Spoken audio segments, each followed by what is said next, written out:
नारायणा अखिलगुरुभगवन् नमस्ते सर्वत्र गोविन्दनामसङ्कीर्तनं गोविन्दा गोविन्दा ஸ்ரீமன்னாராயணீயம் 30வது தசகம் ஸ்ரீ வாமனா அவதாரம். மெய்ப்பொருள் அறிவோம். இந்திரனால் போரிலே கொல்லப்பட்ட போதிலும் சுக்ராச்சாரியாருடைய சஞ்சீவினி வித்தியால் மீண்டும் உயிர் பெற்ற பெருமனது படைத்த பெருமை மிக்கவன் பலி சக்கரவர்த்தி.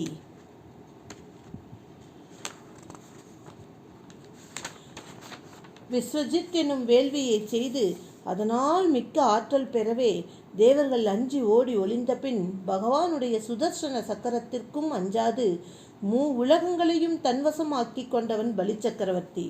தன் மக்களான தேவர்கள் துன்பப்படுவதைக் கண்டு வருந்திய அதிதி தேவி தன் கணவரான காசியபரை சரணடைந்தாள்.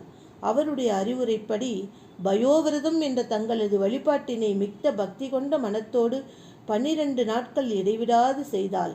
அந்த விரதத்தின் முடிவிலே பகவானிடம் ஒன்றிய உள்ளம் கொண்ட அதிதிக்கு தாங்கள் கொண்டல் வண்ணனாய் 4 திருக்கரங்களுடன் காட்சியளித்து பகவானை வணங்கிய அதிதியிடம், உங்களுக்கு மகனாக நானே வந்து பிறக்கிறேன், என்னை தாங்கள் தரிசனம் செய்தது பிறர் அறியாவண்ணம் ரகசியமாக வைத்து கொள்ளுங்கள் என்று கூறி மறைந்து விட்டார்.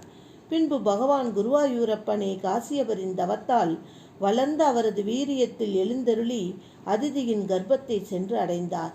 பிரம்மதேவர் பகவானை கண்டுகொண்டு துதித்தார்.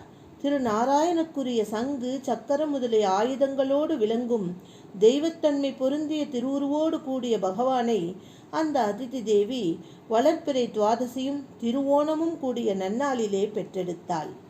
தேவகணங்கள் ஆனந்தம் பொங்க முரசினை முழக்கிக் கொண்டு புண்ணியம் மிக்க அந்த ஆசிரமத்திலே மலர்மாறி பொழிந்தனர். தாய் தந்தையர் இருவரும் கைகூப்பி ஜெய ஜெய என்று துதிக்க பகவான் அதே நொடியில் அழகிய பிரம்மச்சாரியின் சொரூபத்தை எடுத்துக்கொண்டார். ஈசனே அப்பொழுது பகவானின் தந்தையான காசியப பிரஜாபதி முதலியவர்களால் பகவானுக்கு உபநயனம் செய்விக்கப்பெற்றது. முஞ்சிப்புல்லால் செய்யப்பட்ட மேகலை, பலாசதண்டம், கிருஷ்ணாஜினம் என்ற மான்தோல், ருத்ராட்ச மாலை, கங்கணம் முதலியவற்றை அணிந்து கொண்டு மிக்க காந்தி படைத்த திருமேனியுடன் சமிதாதானம் முதலிய அக்னி காரியத்தை செய்து முடித்து பலி சக்கரவர்த்தி அஸ்வமேத யாகம் செய்கின்ற இடத்திற்கு பகவான் புறப்பட்டு சென்றார். பின்பு நிகழவிருக்கும் விஸ்வரூபத்திற்கு ஏய்ந்தவாறு தனது பேருருவின் பாரத்தை முன்பே தெரிவிப்பது போல் தனது திருமேனியால் இப்புவியை அசையச் செய்த வண்ணம் பகைவர்களின் கொடுமையாகிய வெம்மையை மறைக்குமா போல் கையில் குடையுடனும் அசுரர்களை தண்டிப்பதற்கு அடையாளமாக பலாச தண்டத்தை கையிலேந்தி பலியின் அஸ்வமேத யாகச்சாலைக்கு சென்றார் நம்பகவான். நர்மதி நதியின் வடகரையில் இருந்த அஸ்வமேத யாகச்சாலையை அடைந்த பொழுது தங்களுடைய பேரொளியைக் கண்டு கூசும் கண்களையுடைய சுக்கராச்சாரியார் முதலியவர்கள், இவர் என்ன சூரியனா, இல்லை அக்னி பகவானா, யோகியான சனத்குமாரனா, இவர் யாராகத்தான் இருப்பார் என்று ஐயமுற்றன. பகவானுடைய பேரொளியால் ஒளி குன்றிய பார்க்கவரான சுக்கராச்சாரியார் முதலியோர் மனத்தை கவரும் வடிவுடைய பகவானை வேகமாக எதிர்கொண்டு வரவேற்பது கண்டு அசுரகுல மன்னனான மகாபலி பக்தியால் மயிர் சிலிர்க்கும் உடலுடன் பகவானை அணுகி திருவடிகளை கழுவி தூய்மையானவற்றையும் தூய்மைப்படுத்தும் அந்த ஸ்ரீபாத தீர்த்தத்தை தன்னுடைய தலையிலே எடுத்து தெளித்து கொண்டானாம்.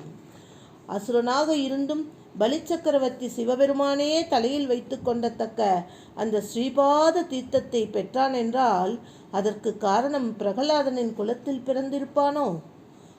அதனால் தானோ இவனுக்கு இந்த புண்ணியம் கிடைத்தது? இல்லை வேள்விகளை செய்ததாலோ அந்தணர்களிடத்தே கொண்ட பக்தியினால் இருக்குமோ? எப்படி என்று சொல்லத் தெரியவில்லை.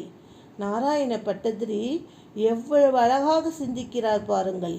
அந்த மகாபலிக்கு கிடைத்த புண்ணியம் அவன் அசுரனாக இருந்த பொழுதும் இத்தனை நல்ல குணங்களை அவனிடத்தே கொண்டிருக்கின்றான் என்பதை நமக்கு எடுத்துரைக்கின்றார். பிரபுவான ஸ்ரீ குருவாயூரப்பா, என்னையும் காத்தருள வேண்டும். அந்த மகாபலிக்கு எவ்வளவு கருணை காட்டியது போல நாராயண பட்டதிரியாக எனக்கும் கருணை காட்ட வேண்டும் என்று கூறுகின்றார். சர்வத்திர கோவிந்த நாம சங்கீர்த்தனம் கோவிந்தா கோவிந்தா.